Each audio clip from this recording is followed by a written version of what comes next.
রাজ্যের সভাপতি দিলীপ ঘোষ মহাশয়, মঞ্চে আছেন হুগলি সাংগঠনিক জেলার সভাপতি গৌতম দা, মঞ্চে আছেন আমাদের এই বলাগড় বিধানসভার 4 জন মণ্ডল সভাপতি, সবাইরই লোকাল মানুষ, সবাই চেনেন। বেচাদা আছেন, অলোকদা আছেন, সুদীপ্ত আছেন, সন্দীপ আছেন আমাদের রাজকমলদা, এতক্ষণ যার বক্তব্য শুনছিলেন সবাই হাততালি দিচ্ছিলেন, আছেন আমাদের স্বপনদা, আছেন আমাদের এই রাজ্যের এই জেলার জেনারেল সেক্রেটারি সুরবিদি আছেন, গোপালদা আছেন, তুষার আছেন, এছাড়া বাপিদা আছেন, এছাড়া আরো অনেক বিশেষ নেতৃত্বরা আছেন। এছাড়া যারা আজকে এত দূর থেকে এত সুন্দর একটা সভায় সবাই আলোকিত করে রয়েছেন, আজকে বলাগড়ের মানুষ, বলাগড়বাসী, সবাইকে ধন্যবাদ জানাই। সবাইকে কালী পুজো, দীপাবলি, জগদ্ধাত্রী পুজোর, দুর্গা পুজোর, বিজয়া দশমীর সকল শুভেচ্ছা অভিনন্দন জানাই। সবাই আমরা একসাথে বলি ভারত মাতা কি, আরো জোরে ভারত মাতা কি, জয় শ্রীরাম, জয় জয় শ্রীরাম। 2021-এর লোকসভা নির্বাচনের দামামা বেজে গেছে, সেটা বুঝতেই পারছেন। আমরা সব সময় মানুষের সাথে থেকেছি, মানুষের পাশে থেকেছি, আগেও থেকেছি, পঞ্চায়েত নির্বাচন থেকে দেখেছেন থেকেছি, এখনো আছি, আগামী দিনে থাকবো। কিন্তু তৃণমূলের দলনেত্রী, এ রাজ্যের মুখ্যমন্ত্রী দামামা যে বেজে গেছে তাকে দেখেই বোঝা যাচ্ছে, যেখানে বিজেপি যাচ্ছে তার পরে পরে মুখ্যমন্ত্রী সেখানে ছুটে যাচ্ছেন। আমাদের স্বরাষ্ট্রমন্ত্রী অমিত শাহজি গেলেন বাঁকুড়ায়, এতদিন আদিবাসীদের দেখেননি, হঠাৎ করে আদিবাসীদের কথা মনে পড়ে গেছে, হঠাৎ মনে পড়ে গেছে যে না, ভোট এসছে, এতদিন তো কিছু করতে হবে। আদিবাসীদের কোনো উন্নয়ন করেনি, আদিবাসী একের পর এক দলিত মহিলাদেরকে ধর্ষণ করে খুন করা হয়েছে, একজনও শাস্তি পায়নি। আজকে উনি চলেছেন হেলিকপ্টারে করে বাঁকুড়া, খরচটা ভাবুন, 50-100টা গাড়ি যাচ্ছে, তার সঙ্গে অফিসারদের, কলকাতা থেকে গাড়ি যাচ্ছে, এলাহি ব্যাপার, 5 স্টার হোটেলের মতো ব্যাপার, বিশাল আয়োজন, লোক চারিদিক থেকে ভাড়া করে নিয়ে আসছে। এর খরচটা কত বলুন তো? 4 থেকে 5 কোটি টাকা খরচ আছে। মুখ্যমন্ত্রী এর বেলায় তার ভাড়ার শূন্য হয় না, এর বেলায় তার টাকা নেই হয় না। আজকে আমফানের জন্য টাকা দিন, করোনার জন্য আমার টাকা চাই, ক্লাবকে যখন টাকা দিচ্ছে তখন টাকা শেষ হয় না, বোমা শিল্পে যখন টাকা দিচ্ছে তখন টাকা শেষ হয় না, করোনার জন্য হাত পেতে বসে আছে এই সরকারটা। তো এই কাটমানির সরকার, কাটমানির সরকার আর নেই দরকার।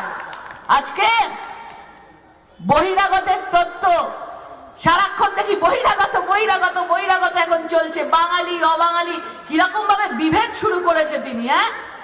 আমাদের কেন্দ্রীয় নেতৃত্বরা আসছেন, তারা নাকি বহিরাগত, আর যাকে বহিরাগত বাইরে থেকে নিয়ে এসছেন 500 কোটি টাকা খরচ করে, তিনি কি কালীঘাটের ভূমিপুত্র? কালীঘাটের ভূমিপুত্র কি? মনে হচ্ছে পিকে কালীঘাটের ভূমিপুত্র আছে।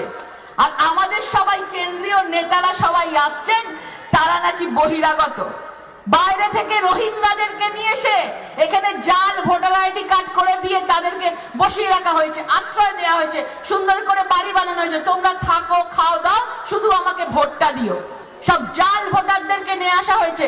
তারা বহিরাগত নয়? বাংলাদেশ থেকে যাদের রোহিঙ্গাদেরকে নিয়ে এসছে তারা বহিরাগত নয়? সব কটা বহিরাগত। আজকে করোনা না হলে বুঝতেই পারতাম না যে এতগুলো শ্রমিক আজকে বাংলার বাইরে কাজ করে। 50 লক্ষ শ্রমিক প্রায় বাংলার বাইরে কাজ করতো, তারা সেই সময় ট্রেনে করে ফিরেছিল। কই, তাদেরকে তো কাজ দেননি, তাদেরকে তো বাইরে চলে গেছে, তাদেরকে তো বাইরে পাঠিয়ে বহিরাগত করে দিয়েছেন। এর বেলায় লজ্জা হচ্ছে না? পরিযায়ী শ্রমিকদেরকে পরিযায়ী করে দিয়েছেন, বহিরাগত বানিয়ে দিয়েছেন, মানুষকে ভুল বোঝাচ্ছেন, বোকা বানানোর চেষ্টা করছেন। আজকে একের পর এক প্রকল্প, সব কটা প্রকল্পকে যা মোদিজি ওখান থেকে পাঠাচ্ছেন, নাম পাল্টে আবার চলে যাচ্ছে নিজের। কোথায় প্রধানমন্ত্রী আবাস যোজনা, হয়ে গেল এখানে বাংলা আবাস যোজনা। কোথায় আমাদের স্বচ্ছ ভারত, হয়ে যাচ্ছে নির্মল বাংলা। কাল আবার নতুন দেখলাম, আমরা করেছিলাম বিজেপি থেকে যে দুয়ারে দুয়ারে পদ্মের আগমনী, আমরা জনসংযোগ করেছিলাম। এবারে দেখছি দুয়ারে দুয়ারে বাংলায় সরকার। তাহলে কপিটা করছে কে? তৃণমূল কপি করছে, কপি পেস্টের সরকার আর নেই দরকার। 4 জোট সরকার আর নেই দরকার। একের পর এক কপি করছে। এবার দুয়ারে দুয়ারে যাবে। চোররা এতদিন রাস্তায় ছিল, এখন ঘরে ঘরে চোররা পৌঁছবে, চোর ডাকাত পৌঁছবে। সবাই সাবধানে থাকবেন। দেখুন ঘরের চাল ডালনা চুরি করে নিয়ে চলে যায়। একেই তো রেশনে এসেছিল, আমফানের করোনার সময় তো চাল পাঠিয়েছিল, 5 কেজি চাল আর গম পাঠিয়েছিল, আর 1 কেজি করে ডাল, সেটাও তারা চুরি করেছে। নেতা মন্ত্রীরা বিধায়করা সব নিয়ে চলে যাচ্ছে। তারা নিজেরা দেখাবে আমি দিচ্ছি। লজ্জা করে না? আগামী দিনে স্লোগান হবে চাল চোর তৃণমূল, চাল চোর সরকার আর নেই দরকার। আপনারা সবাই বলবেন, আমি বলবো চাল চোর সরকার, আপনারা বলবেন আর নেই দরকার। চাল চোর সরকার, চাল চোর সরকার। একের পর এক কৃষকদের চোখের জল কেউ ভুলিনি আমরা। পাশেই সিঙ্গুর, এখানে বলাগড়ে পেঁয়াজ চাষিদের কথা আমরা এখনো পর্যন্ত ভুলিনি, কেউ ভুলতে পারি না। একের পর এক আত্মহত্যা করেছে। আলু পেঁয়াজের দাম তারা পায় না, আর সেখানে দালাল আর ফোড়েদের জন্য আজকে 40 টাকা 50 টাকা 80 টাকা করে আলু পেঁয়াজ বিক্রি হচ্ছে। কই তারা তো দাম পাচ্ছে না। আজকে প্রধানমন্ত্রী নরেন্দ্র মোদীজি আলু পেঁয়াজের আজকে কৃষকদের জন্য যে আইন তৈরি করে দিয়েছে, সেটাও মানবো না। মানলে তো টাকা খাওয়া চলবে না, ব্ল্যাক মানি হবে না, কালোবাজারি হবে না। সেই জন্য এদের মাথায় হাত হয়ে গেছে। একের পর এক কৃষক আমরা দেখেছি, যে সিঙ্গুরে কৃষকদের আন্দোলন দেখেছি। তাদেরকে বলা হয়েছিল, পরিবর্তন দেখানো হয়েছিল, স্বপ্ন দেখানো হয়েছিল যে আমরা শিল্প নয়, আমরা কৃষি চাই, তোমাদের জমিতে একদম সুন্দর ফসল ফুটবে। কি দেখলাম?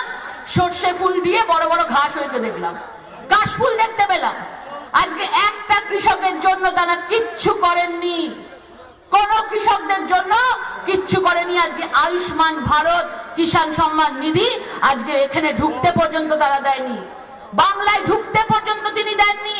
শুধুমাত্র যদি সবাই জেনে যায় যে প্রধানমন্ত্রী কেন্দ্রীয় সরকার করেছে, দেশের প্রত্যেকটা রাজ্যে হয়ে গেছে। আজকে করোনার সময় আয়ুষ্মান ভারত কতটা দরকার ছিল, প্রত্যেকটা রাজ্য হয়ে গেছে। শুধুমাত্র পশ্চিম বাংলায় আয়ুষ্মান ভারতকে তারা গ্রহণ করেনি। কিষাণ সম্মান নিধি 6000 টাকা করে তারা গ্রহণ করেনি। আরে আলু পেঁয়াজ নিয়ে সারাক্ষণ কথা বলে যাচ্ছেন যে আলু পেঁয়াজের দাম বেড়েছে, আলু পেঁয়াজের দাম বেড়েছে নাকি এই আইনের পর? আপনারাই বলুন তো, এর আগে এই আইনটা যখন হয়নি, তার আগে কি আলু কখনো 10 টাকা কেজি ছিল? আগে কখনো আলুর দাম যেন বাড়েনি? এমন যেমন সুন্দর সাধু পুরুষ দেখাচ্ছে, এখন হঠাৎ করে কৃষক আইন বেরিয়ে গেছে বলে এখন বলছে এই আইনটা বেরিয়েছে বলেই আলু পেঁয়াজের দাম বেড়েছে। আগেও এইসব দালাল ফোরেরা ছিল, এখন এইসব দালাল ফোরেরা আছে, তাদেরকে বাঁচানোর জন্য এইসব কথা বলছে। আমাদের কৃষকরা, বাংলার কৃষকরা সবাই একসাথে মিলে আন্দোলন করেছে।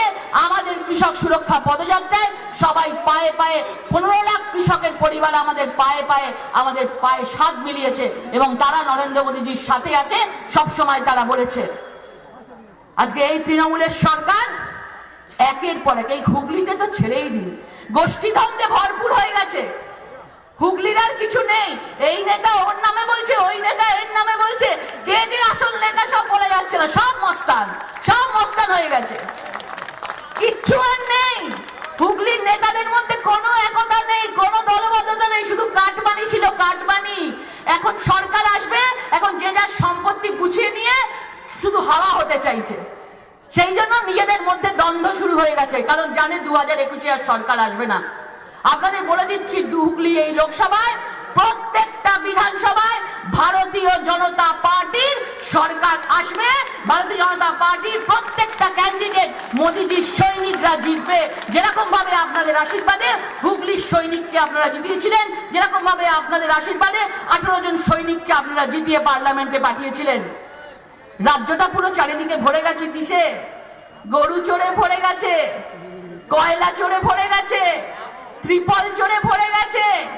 চারিদিক দিয়ে চোর আর চোর আর চোর দেখা যাচ্ছে। সব কটার শাস্তি হবে।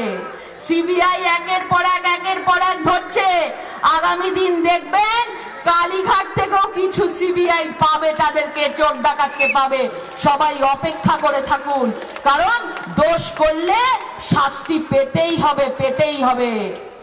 একের পর এক আজকে সিঙ্গুরে পর্যন্ত একজন মহিলাকে ট্রিপল নিতে গিয়েছিল, ট্রিপলের জন্য ত্রাণ নিয়ে যাওয়ার নাম করে তাকে ধর্ষণ করা হয়েছিল। লজ্জা করে না? মানুষ যখন মৃত্যুর সঙ্গে লড়াই করছে তখন মহিলাদেরকে তাদের সম্মান বাঁচানোর লড়াই করতে হচ্ছে। একজন মহিলা মুখ্যমন্ত্রী হয়ে তিনি কিছু বলছেন না? অন্য রাজ্যে কি হচ্ছে সেটা দেখাচ্ছে। আগে নিজের রাজ্য দেখুক। অন্য রাজ্যে অনেক ওখানকার অভিভাবক আছেন, ওখানকার মুখ্যমন্ত্রী আছেন, তিনি ফাস্ট ট্র্যাক করে নিয়ে গিয়ে সবাই শাস্তি ব্যবস্থা করেছেন। এখনো পর্যন্ত বাংলায় একজনেরও শাস্তি হয়েছে? কামদুন থেকে শুরু হয়েছে, একজনেরও শাস্তি হয়েছে? একটারও শাস্তি হয়নি। সব কটাকে দেখে এখন তা দেওয়া শুরু হয়েছে যে আগামী দিনে লড়তে হবে না, সব গুন্ডা মস্তানকে জেল থেকে বার করা হচ্ছে। সবাইকে তা দিয়ে বলছে এখন লড়তে হবে, চলো চলো তোমরা টাকা দিচ্ছি, সবাইকে বন্দুক দেখাও, বোমা দেখাও, সবাইকে এইসব দেখাও, সবাই ঘরে ঢুকে যাবে, আমরা জিতবো। মানুষ বুঝে গেছে, মানুষ বুঝে গেছে। মানুষ আর কথা শুনবে না। তৃণমূলে এখন ওই ছোট যে ফুলটা আছে, দুটো ছোট ছোট ফুল, একটা ফুলের দুটো মালিক, পিসি আর ভাইপো, দুটো মালিক রয়েছে। একটা ফুলের দুটো মালিক। আগে ছিল পার্টির মালিক, পার্টির লোগো ছিল, এখন এক ফুল দো মালিক হয়ে গেছে। দুটো মালিক আছে, পিসি আর ভাইপো। পিসি ভাইপো সিন্ডিকেট কোম্পানি। এই সিন্ডিকেট কোম্পানি পুরো বাংলা চালাচ্ছে। তারা চারিদিক থেকে টাকা তুলছে এবং এই যে যাকে নিয়ে এসছে বহিরাগত, সেই তোলাবাজির টাকায়, কাঠবাড়ির টাকায় তারা সব স্ট্র্যাটেজি ঠিক করছে। স্ট্র্যাটেজি, কোন নেতাকে কাটবে আর কোন নেতাকে বলবে যাও তুমি কাঠবাড়ি তুলে এনে আমাকে দাও, তোমাকে আমি টিকিট দেবো। একটা কেউ কিচ্ছু করতে পারবে না। এই হুগলিতে কেউ দাঁত ফোটাতে পারবে না। আজকে ধনেখালির মতো জায়গায় কেউ যেতে পারতো না, কেউ ভোট দিতে পারেনি 2011 থেকে। আজকে ধনেখালিতে এটা বলে যেতে পারি, এই ধনেখালিতে ভারতীয় জনতা পার্টি আগামী দিনে জিতবে। আজকে একের পর এক কারবারি, চোরা কারবারি হয়েছে। বালি তোলা চলছে, মাটি তোলা চলছে। আজকে গঙ্গার ভাঙন আপনারা দেখেছেন। একটা কেউ কিছু কাজ করেনি, শুধু নেতা মন্ত্রীরা পকেটে টাকা পুড়েছে, কোনো কাজ করেনি। আমফানের দুর্নীতিতে ভরে গেছে পুরো বাংলায়, পুরো গলাগড়ে পর্যন্ত ভরে গেছে। 20,000 টাকা করে কে পেয়েছে? পঞ্চায়েত প্রধান, তার বাবা, তার মা, তার দাদা, তার বোন, তার নাতি পুতি সবাইকে দিয়ে দিয়েছে, যাদের চারতলা বাড়ি আছে। আর যাদের প্রকৃত, যাদের চলে গেছে মাথার ছাদ, তাদের একটা টাকা পর্যন্ত দেয়নি। না হলে কখনো দিদিমণি বলেন যে বড় ফর্ম ফিল আপ করতে বলেন যে করোনার টাকা 20,000 টাকা আমরা ভুল করে নিয়ে ফেলেছি, সেই জন্য আমরা ফেরত দিচ্ছি। কোন রাজ্যে দেখেছেন? কই ভুল করে তো আমার কাছে আসেনি, কই ভুল করে তো আপনাদের কারোর কাছে আসেনি। ভুল করে তৃণমূলের পঞ্চায়েত প্রধান, তৃণমূলের নেতা মন্ত্রীদের কার পকেটেই চলে গেল। দুর্নীতি ধরা পড়ে গেছে, সেই জন্য সবার কাছে একটা সাধু পুরুষ চালতে চাইছে। সেই জন্য সবাইকে বলবো আগামী দিন অনেক অনেক তৃণমূলের ঘরটা পুরো তাসের ঘরের মতো ভেঙে যাবে। একের পর এক ভালো যারা মানুষের জন্য কাজ করতে চায়, বাংলার মানুষের জন্য কাজ করতে চায়, তারা একের পর এক সবাই চাইছে যে আমরা ভারতীয় জনতা পার্টিতে যোগদান করি। এবং আগামী দিনে দেখতে পাবেন তৃণমূলে কেউ থাকবে না, পিসি আর ভাইপো ছাড়া কোনো নেতা মন্ত্রী থাকবে না। যত দিন যাবে, যত আমাদের কর্মীদের মারধর করবে, যত কর্মীদের আমাদের হত্যা করবে, তত আমরা বাড়বো, তত আমরা বেড়ে যাব। আমরা লড়াই করে এসেছি, আমরা লড়াই এখন করব এবং আগামী দিনে 2021-এ আমরা লড়াই করেই জিতবো। সবাইকে সেই জন্য বলবো আগামী দিন মানুষের সাথে ভারতীয় জনতা পার্টি ছিল, আছে, থাকবে। অন্যায়ের বিরুদ্ধে আওয়াজ তুলবেন, আমরা সবাই আছি আপনাদের পাশে থেকে পায়ে পা মিলিয়ে অন্যায়ের বিরুদ্ধে চোখে চোখ রেখে লড়াই করব। ভারতীয় জনতা পার্টির সরকার 2021-এ আমরা নিয়ে আসবো। সবাই ভালো থাকুন। আপনারা সবাই বসে আছেন দিলীপ দার জন্য, আপনারা দিলীপ দার বক্তব্য শুনবেন। আমি আমার বক্তব্য শেষ করলাম। জয় হিন্দ, বন্দে মাতরম, भारत माता की जय। ধন্যবাদ লকেট দিকে। একটুখানি সময় চেয়ে নেব।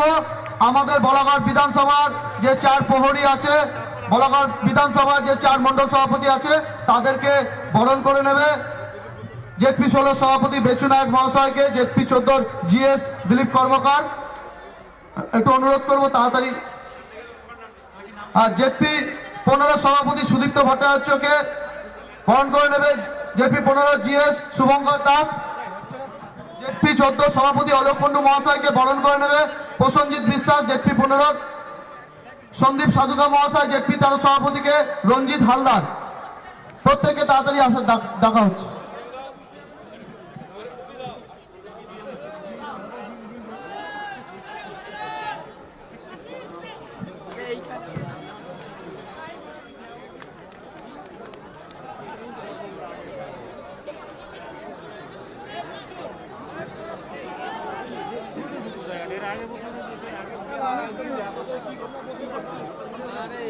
যেই বলুক না কেন সে ই করবেই।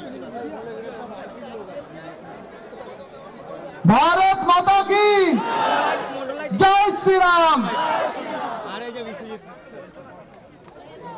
কি বলবো তোমাকে, তখন একবার করা হলো। ধন্যবাদ প্রত্যেককে। এবার 2021 সালে যার হাত ধরে বাংলায় নতুন সূর্য উদয় হবে, বাংলায় পরিবর্তন আসবে, আমাদের সকলের প্রিয় দাদা রাজ্য সভাপতি এমপি মাননীয় দিলীপ ঘোষ মহাশয়কে অনুরোধ করব বক্তব্য রাখবার জন্য।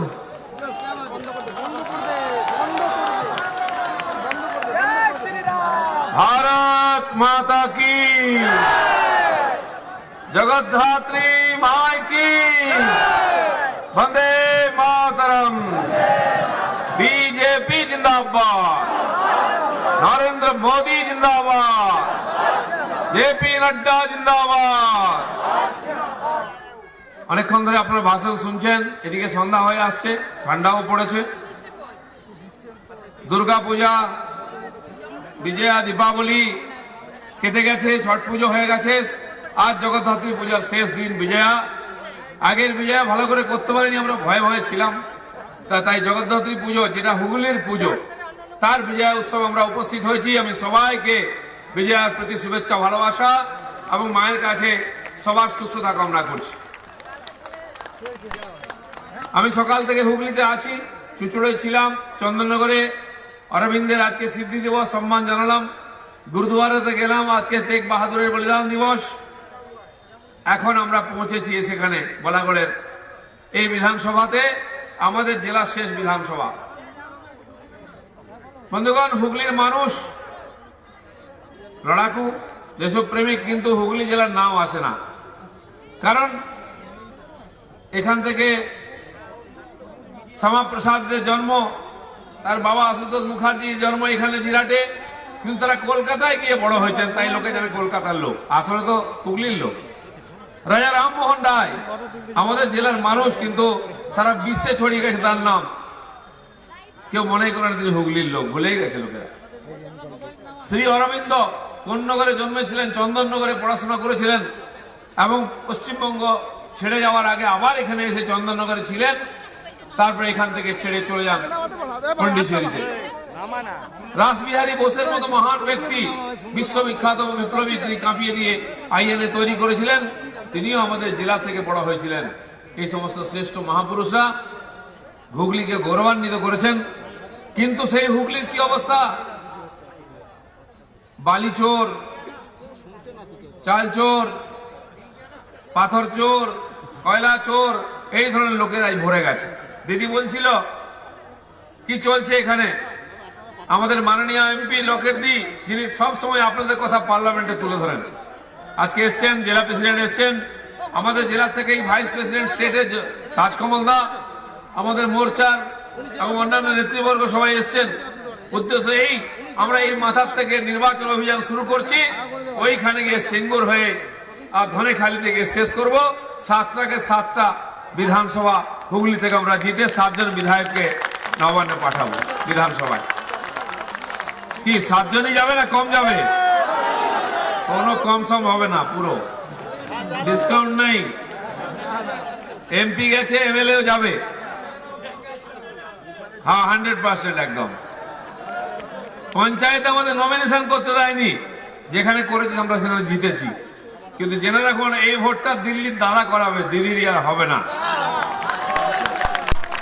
পুলিশকে আমরা মুখেতে নো এন্ট্রি লাগিয়ে দেবো, দাদা 100 মিটার দূরে বসে গাছের তলায় চেয়ার নিয়ে বসুন, দিল্লির পুলিশ এসে ভোট সামলাবে। অতএব চিন্তার কোনো কারণ নাই, ভোট হবে আর সে ভোটেতে বিজেপি জিতবে।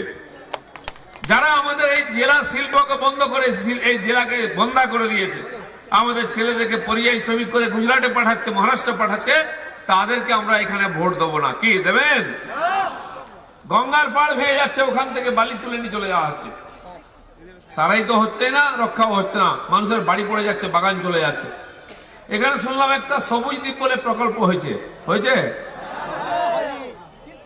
দিদিমণি বড় করে পাথর পুঁতে বলেছিলেন অমুক করে দেবো, তমুক করে দেবো, পার্ক বানিয়ে দেবো, কিছু হয়েছে? কেন জানি না, টাকা এসছে না জানি না, এলে তো ভাইরা খেয়ে ফেলে, বুঝবো কি করে? কিচ্ছু হয়নি, লোককে বোকা বানানো হচ্ছে। আমাদের জেলার আলু চাষিরা গত বছর আলু ফলিয়েছিলেন, কত করে বিক্রি করেছিলেন? 5 টাকা। যারা 5 টাকা করে আলু বিক্রি করেছে তারাই এখন 40-45 টাকা কিনছে কিনা? এরকম ম্যাজিক একমাত্র দিদিমণি করতে পারে। 5 টাকার আলু 45 টাকা হয়ে গেছে। এই 40 টাকা কোথায় যাচ্ছে? সবাই জানে কালীঘাটে যাচ্ছে। তো 5 টাকার আলু 45 টাকা খাওয়াচ্ছে, আবার মোদিকে দোষ দিচ্ছে। মোদিজি কি আলু চাষ করেছেন নাকি? এইখানে আমাদের পেঁয়াজ চাষ হয়, কত করে বিক্রি করেছেন পেঁয়াজ? 2 টাকা করে বিক্রি করেছিলাম, এখন 100 টাকা কিনতে হচ্ছে। দিদিমণির ম্যাজিক দেখেছেন? 2 টাকার পেঁয়াজকে 100 টাকা করে দিচ্ছে। বলছে মোদি জবাব দাও। এখানে একজন পেঁয়াজ চাষি সুসাইড করেছিলেন, লকেট দিয়ে দেখতে এসেছিলেন তাকে, পেঁয়াজের দাম পায়নি বলে আজকে ওই পেঁয়াজ 80 টাকা, 90-100 টাকা খেতে হচ্ছে। দিদিমণি তার দোষ দিয়েছেন মোদিজিকে। আর মোদিজি এই গরিব চাষিদের জন্য টাকা পাঠাচ্ছেন, বছরে 6000 টাকা। গত বছর 6000, এবছর 6000, আরো এই মহামারীর জন্য 2000, 14,000 টাকা আমাদের দেশে 16 কোটি কৃষক পরিবার পেয়েছে। 90,000 কোটি টাকা মোদিজি দিয়েছেন। আপনারা কেউ পেয়েছেন? একজন না। পাবেন কি করে? দিদিমণি বলছে কাউকে পেতে দেবো না। আমি বলছি পশ্চিম বাংলায় এরকম 73 লক্ষ গরিব চাষি আছে। আমার পরিবারও চাষি পরিবার, আমিও কৃষক পরিবার থেকে, আমি জানি চাষির কষ্ট কি। কালকে আমি গোপীবল্লভপুর গেছিলাম, আমাদের ওখানে একজনকে পেতে দেয়নি। আচ্ছা, দিদিমণির কি ক্ষতি করেছি আমরা কৃষকরা? ভোট দিলাম, মন্ত্রী করে দিলাম, মুখ্যমন্ত্রী করে দিলাম, তারপরে আমাদের পেটে লাথ মারছে। আরে আপনি তো দিতেই পারবেন না, আমরা জানি। মোদিজি দিচ্ছেন, কমপক্ষে দিন, নাম আর অ্যাকাউন্ট নম্বর পাঠিয়ে দেবেন, অ্যাকাউন্টে চলে আসবে। কিন্তু দেবে না, কারণ ভাইরা কাটমানি পাবে কি করে? যেখানে কাটমানি নাই সেখানে দিদিমণি কোনো কিছু করবেন না। লোকেরা কোর্টে গেছেন, কেস করেছেন, বলছে যে কেন দিচ্ছে না। কোর্ট দিদিমণিকে জিজ্ঞেস করেছে কেন দিচ্ছেন না, কবে দেবেন?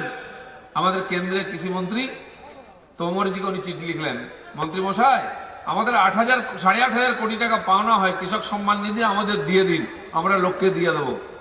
আচ্ছা, আপনারা বিশ্বাস করেন দিদিমণির হাতে টাকা এলে আমাদের কাছে আসবে? কেউ বিশ্বাস করে পশ্চিমবাংলায়? আরে টিএমসির লোকেরাও তো বিশ্বাস করে না, আমরা তো ছেড়েই দিই। তো আজকে 14,000 টাকা এক একটা পরিবার আমাদের পাওয়ার ছিল, দিদিমণির জন্য আমরা পাইনি। যতদিন দিদিমণি আছেন মুখ্যমন্ত্রী, একটা টাকা আপনারা কেন্দ্রের পাবেন না। পাবেন কি? আপনারা জানেন এই যে লকডাউন হলো, ব্যাঙ্গালোর, হায়দ্রাবাদ, চেন্নাই, মুম্বাই, ভেলোরে আমাদের পশ্চিমবাংলার হাজার হাজার লোক আটকে ছিল, এখন আছে কেন? চিকিৎসা করতে, ট্রিটমেন্ট করতে, ওখানে ভালো চিকিৎসা, কম খরচায়, তাই চলে যায়।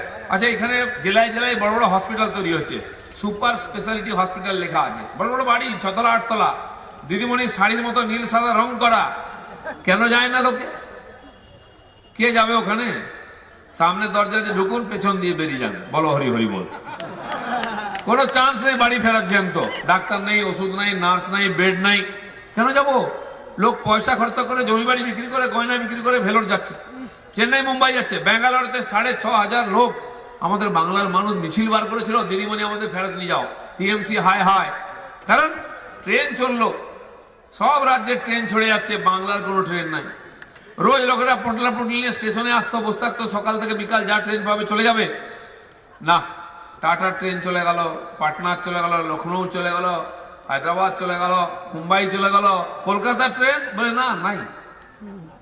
লোকেরা পড়ে থাকলো ওখানে, ফেরত আসতে দিল না। সব জায়গায় লোকেরা নিয়ে গিয়ে তাদের থাকা খাওয়ার ব্যবস্থা করলো, কোয়ারেন্টাইন করলো, বাংলায় কিন্তু হলো না।